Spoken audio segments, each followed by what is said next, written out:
Mayong hapon, ug daghang salamat sa iyong pagsunod Cebu o kinatibuk-ang Central Visayas. Maupay na kulob sa inyo nga tanan diha sa Eastern Visayas. Ug mayong hapon sa atong mga hapusong bulanon, taga Siquijor, Negros Oriental ug uban pang bahin sa Kabisayan. Na misquoted lang kini ang giklaro ni Cebu Provincial Police Office Director Senior Superintendent Manuel Abrojena nga wa say gisorting nga may mga elected officials sa Dakbayan sa Talisay nga nagsilbing protector sa mga drug personality sukwahi sa mga naunang balita sa pamatalaan. Nangayo siya og dispensa kay posibleng nasayop lang siya pagpasabot sa mga nahaunang interview. Kinumduman nga nabalaka ug nasakitan ang konseho sa maong dakbayan kay maduhig unya ang mga nagtinarong sa ilang trabaho isip opisyal. Ani ang report ni Luan Mirundina.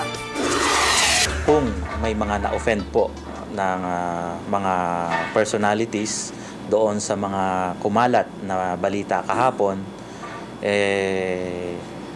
being the provincial director ng Cebu PPO ay humihingi po ako ng pangunawa, ng understanding dahil kung ako po ay na-misquote noong mga nagsulat po ng news article kahapon.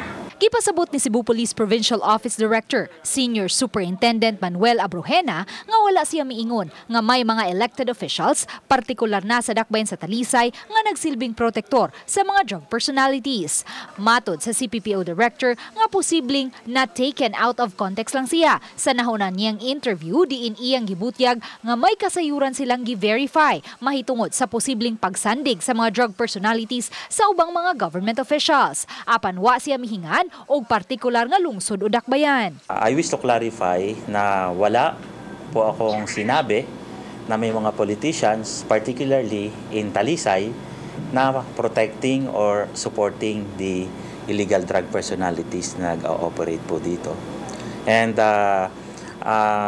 kasama po sa laging ipinapatagubilin ng aming Chief PNP, ng ating Chief PNP, at saka po ng ating Regional Director na at all times to observe professionalism.